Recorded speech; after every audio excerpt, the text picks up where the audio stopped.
Jésus le Seigneur, l'amour de Dieu le Père et l'amour de l'Esprit Saint soient toujours avec vous. Et avec de soeur, bonjour.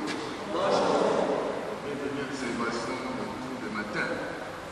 Nous, ce matin, encore, nous célébrons un grand saint, Saint Maximilien Kolbe, franciscain polonais. Père Colbert, prisonnier au camp d'extermination allemand, au Suisse, offrit sa vie à la place de notre détenu, père de famille. Il souffrit les tourments de la faim pendant plus de 2 semaines et mourut le 14 août 1941. Il fut canonisé par le pape Jean-Paul II en 1982. Un prêtre qui préfère qu'on le tue à la place de la famille. Oui, comment on peut aimer le Christ, donner sa vie pour l'autre. Et ce matin, l'Évangile nous parle aussi de l'amour. Parce que Dieu parle de l'amour, du mariage. Dieu a créé le mariage, mais pas la division. Donc l'amour, c'est aussi donner sa vie pour l'autre. Voilà, ce matin, ensemble, reconnaissons nos faiblesses et demandons pardon au Seigneur.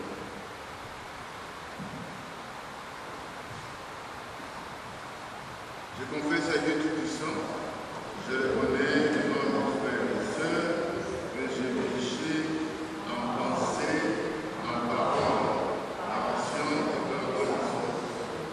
Oui, j'ai vraiment péché. C'est pourquoi je suis la bienheureuse Vierge Marie, les anges et tous les saints, et vous aussi, mes frères et sœurs, de prier pour moi, le Seigneur, notre Dieu.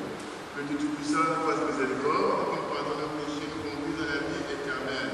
Amen. Seigneur, en pitié. Seigneur, en pitié. Ô Christ, en pitié. Ô Christ, en pitié. Seigneur,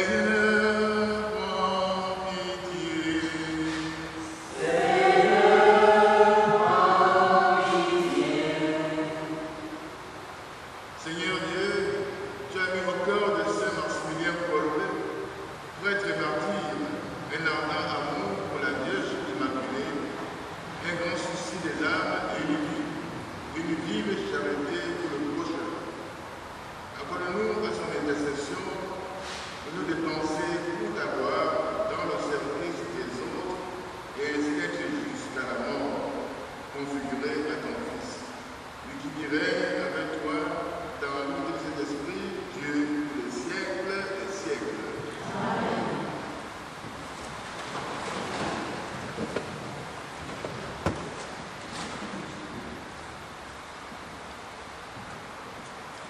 Lecture du livre du prophète Ézéchiel.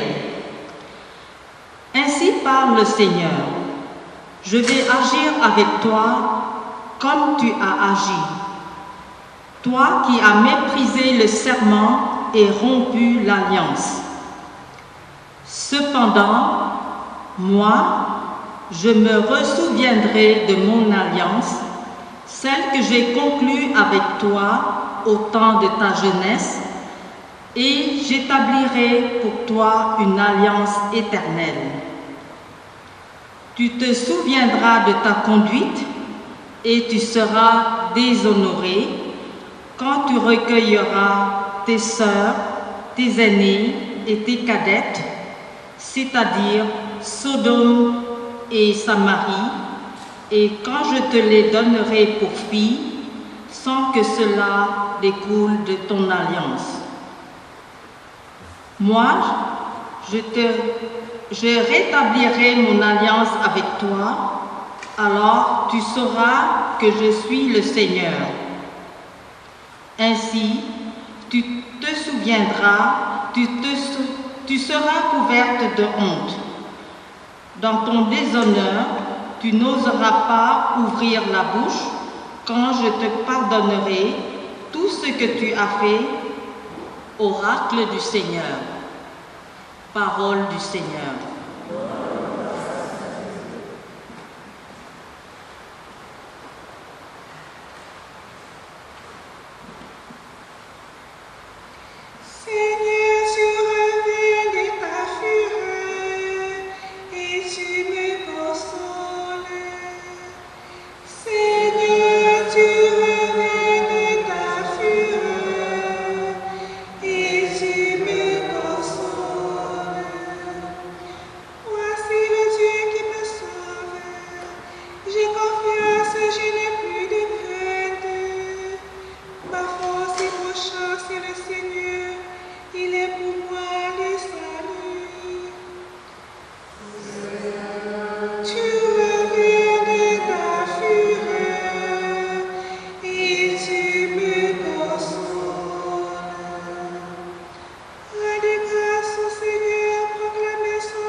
pharisiens s'approchèrent de Jésus pour le mettre à l'épreuve, pour le faire tomber.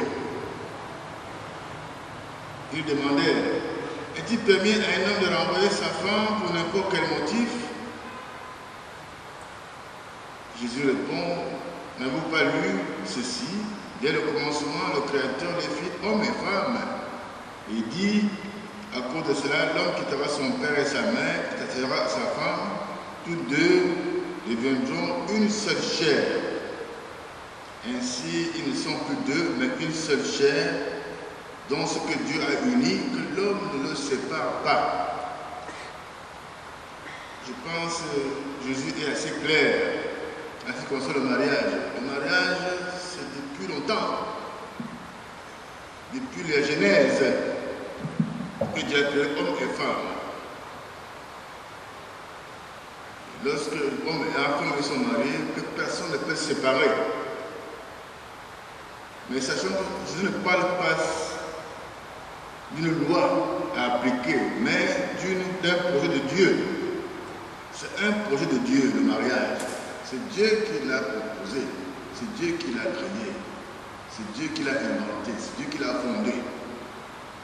Le mariage n'est pas une convention humaine. C'est dommage, et ça fait mal quand on voit deux personnes qui s'aiment et demain ils se séparent. Je vous assure, ça fait mal. Très mal. Et j'en connais vraiment, surtout ici au Canada. Je n'ai jamais vu un pays où il y a autant de divorces. Je vous assure. Deux couples sur un divorce. Deux couples sur un divorce. Surtout les gens qui sont à l'extérieur. Surtout, parce que c'est eux que j'en rencontre beaucoup. Ils vont voir, ah, mon père, ça ne va pas. Je vais quitter. Je vais quitter. Pourtant, Jésus est clair.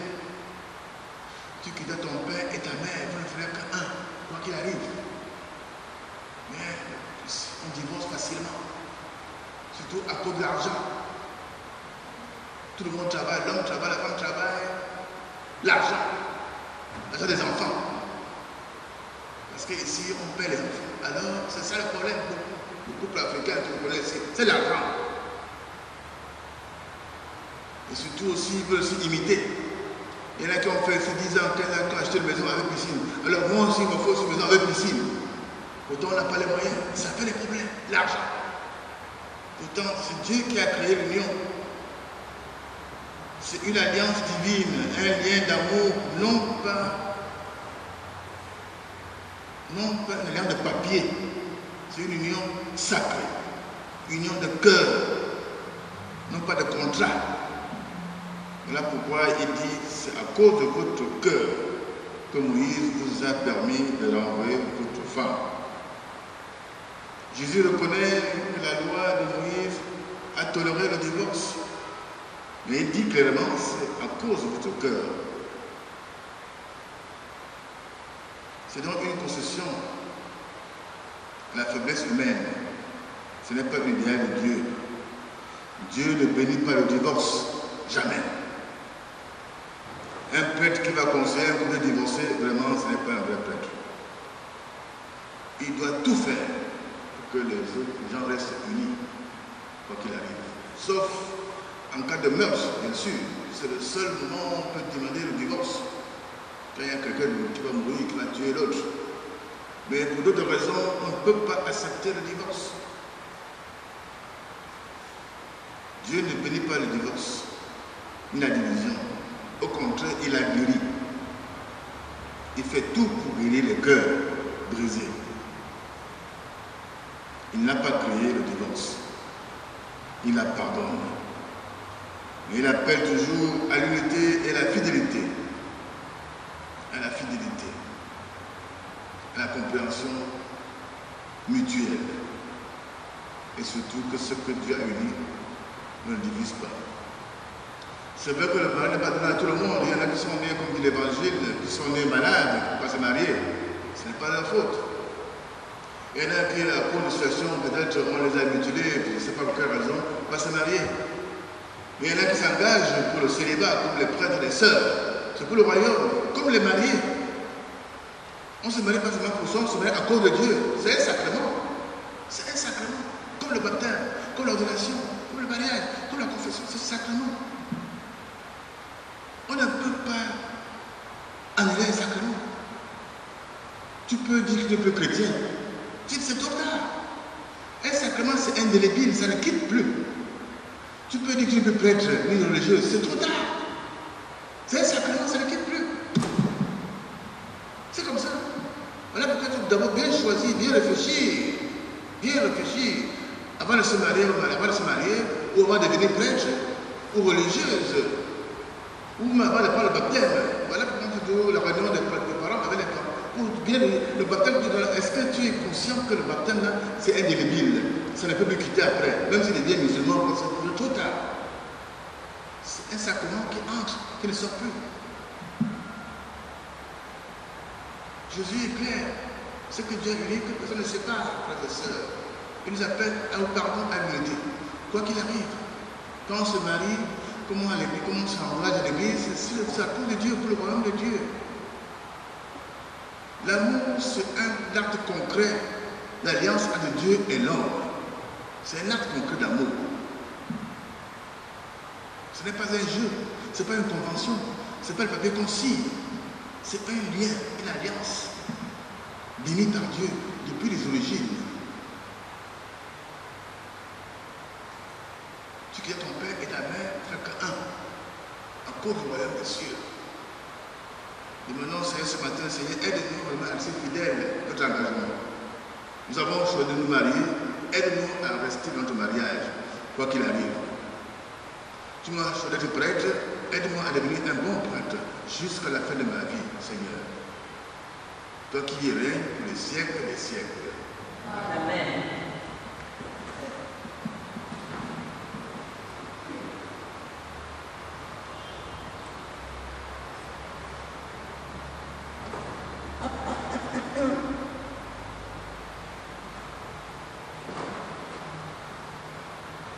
Nous avons ce matin l'intention de prière. Nous allons prier pour les âmes du purgatoire, demandées par une paroissienne.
Seigneur notre Dieu,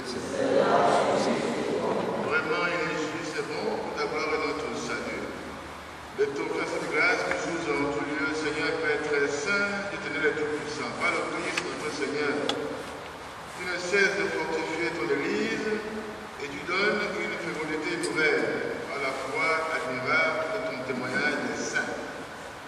Tu nous présentes en eux les signes très sûrs de ton amour.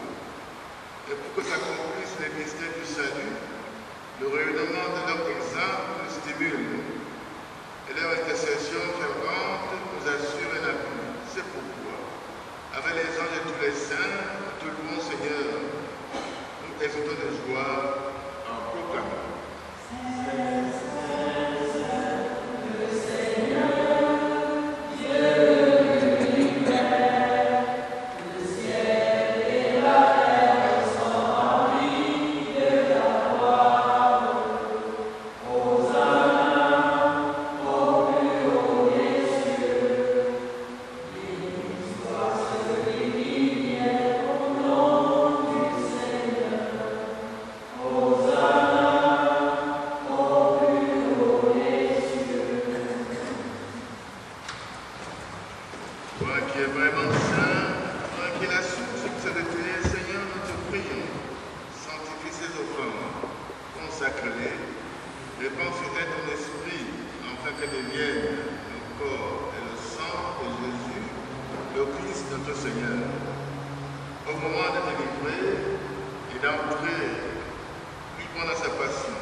De même après le repas, il prit la coupe.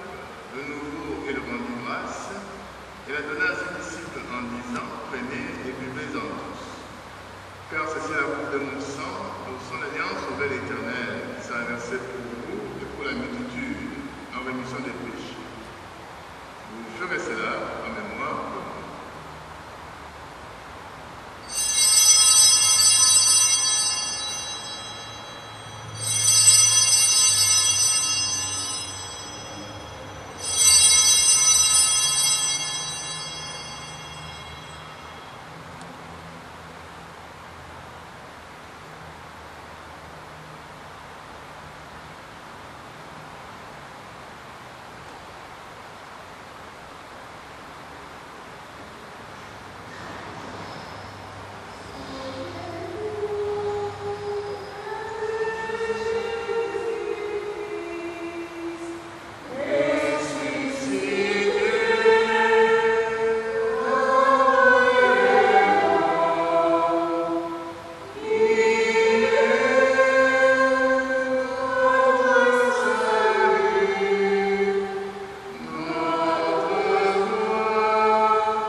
les apôtres, tous les saints et toutes les saintes qui ont fait ta joie au long des âges. Nous ayons part à la vie éternelle. Que nous chantons ta louange et ta gloire à ton Fils, Jésus, le Christ. Par lui, avec lui et en lui. À toi, Dieu le Père Tout-Puissant, dans l'unité du Saint-Esprit, tout honneur et gloire pour les siècles des siècles. Amen. Nous avons l'être le Sauveur et selon son enseignement, nous ont dit Notre Père, qui es aux cieux, que ton nom soit sanctifié, que ton règne vienne, que ta volonté soit faite sur la terre comme au ciel. Donne-nous aujourd'hui notre pain de ce jour. Pardonne-nous nos offenses, comme nous pardonnons aussi à ceux qui nous ont offensés. Ne nous laisse pas entrer en tentation, mais délivre-nous du mal. Car c'est à toi qu'appartiennent le règne, la puissance et la gloire pour les siècles et les siècles. Amen. Seigneur Jésus-Christ, tu as dit des apôtres, je vous laisse la paix, je vous donne ma paix. Ne regarde pas nos péchés, mais la foi de ton Église. Pour que ta volonté s'accomplisse, donne-nous toujours cette paix et conduis-la. Le Dieu parfait, toi qui règnes pour les siècles et siècles. Que la paix du Seigneur, frères et sœurs, soit toujours avec vous. Dans la charité que nous donnons, la paix.